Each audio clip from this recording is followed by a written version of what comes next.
Hi friends, this video shows how to open watch list. Let me go to home screen, then from top select library, and here you can see the watch list. If you want to delete one item from the watch list, select movie or show, then press and hold OK button or select button on the remote. Go down, select watch listed. So we have to unselect this watch listed. Done. Then go back. See, removed.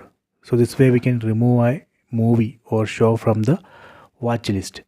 Next I will show you how we can add one movie or show into watch list. Let me go to home screen, then select one movie. Okay, this one. Then press and hold OK button or select button on the remote.